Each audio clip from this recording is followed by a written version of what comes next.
In Splatoon 1, Kraken was a powerful special throughout the whole game's lifespan. However, this led to becoming a massive victim of Splatoon 2's overhauled specials, being replaced by Baller.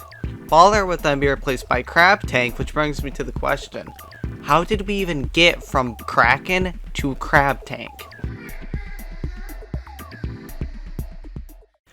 The Kraken allowed you to turn into a giant squid that splatted anything it touched. It could climb walls and it could move incredibly quickly.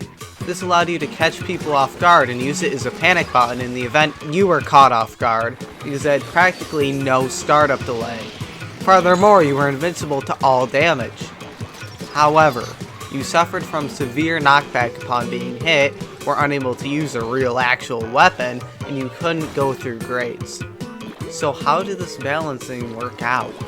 It offered total invincibility, and furthermore could not be pushed back by an enemy weapon.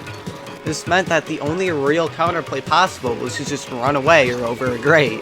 This obviously didn't work balance-wise, because just imagine 10 missiles, but the missiles chased you for 6 seconds and then shot at you. So Nintendo changed this.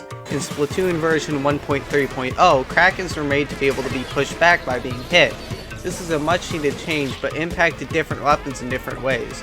Ink brushes basically became immune to Krakens if they had enough ink, but weapons with lower DPS just couldn't keep up and basically felt no effects of this change. To many weapons, the Kraken was the same old instant win button. However, Nintendo would see this disaster and change it. Version 2.2.0, one of the best balance changes in the game, would see Kraken heavily nerfed in this version. The points per special, which was universal to all weapons of the special in Splatoon, was increased to 200 points, and a lag time of 0.75 seconds was added after using Kraken, where you could not use your weapon. However, it should be noted that you could still swim, just you couldn't use your weapon. Furthermore, its hitbox was increased, but not its hurtbox, and the knockback from damage taken from above or below the Kraken was increased. These changes added more risk to using it, because it took a long time to charge, and if it failed to catch anyone, it really failed, and that long lag time would likely lead to you being splatted. However, it would still be a really powerful special. Then, in version 2.9.0, the final nerf was given to Kraken.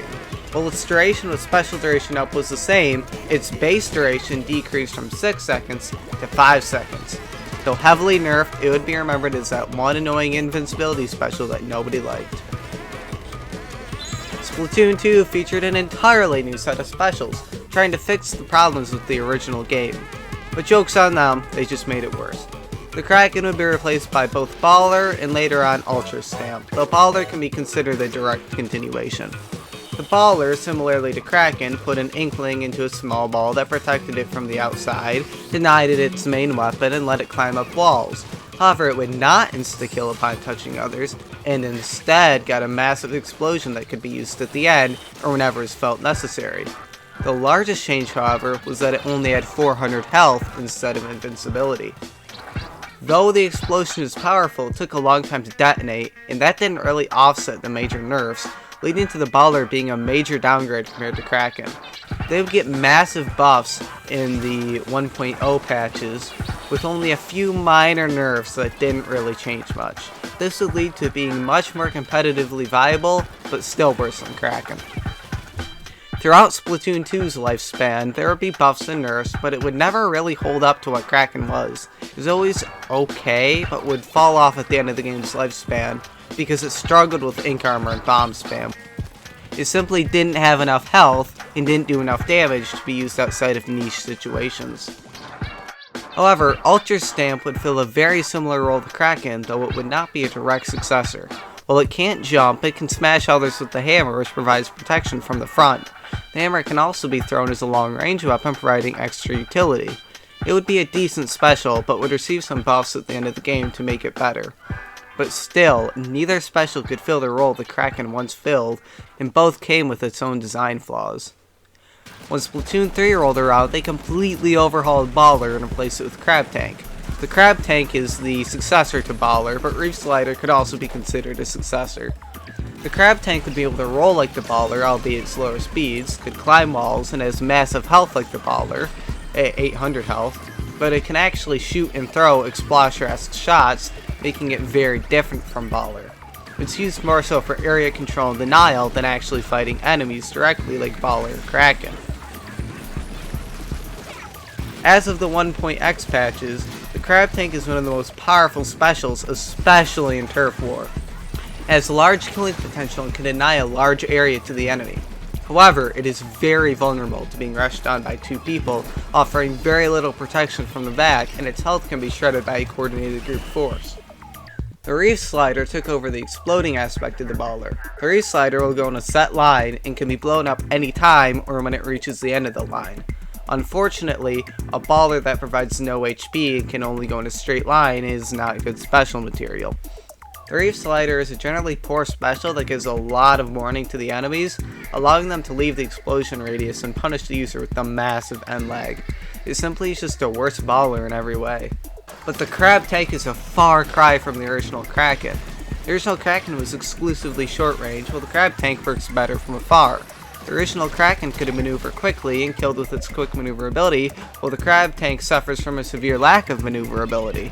The Crab Tank has no melee ability and doesn't look or function in any way the same. Even the wall climbing abilities are different, with the Reef Slider just being awful. I think it's safe to say that Kraken has finally disappeared from Splatoon, but this isn't necessarily a good thing. Kraken as a concept isn't bad, it was just executed poorly. While it makes you invincible, it has lag frames requiring you to achieve your objective in the allotted time or be punished. The problem arises due to it not having enough counterplay and being a panic button. To fix this, I would firstly increase the time to obtain invincibility by 45 frames, but you would still transform instantly, so that you could cross enemy ink. Secondly, I would increase lag time to use a weapon by 20 frames to make failure more punishing, and finally, I would give some knockback bonuses on lower DPS weapons to give them a greater chance of keeping the Kraken at bay.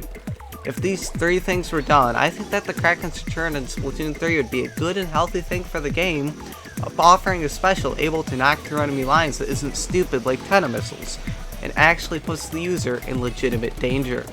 But that's unlikely to happen, meaning that Kraken is gone for good. It almost survived, but the failure of Splatoon 2's special design killed it once and for all. The Baller is basically a reformed version of Kraken, it just wouldn't be a good special, and Crab Tank would be based on Baller, not Kraken, and chose to remove all the parts that make Baller a successor to Kraken. Thus, Kraken has truly vanished.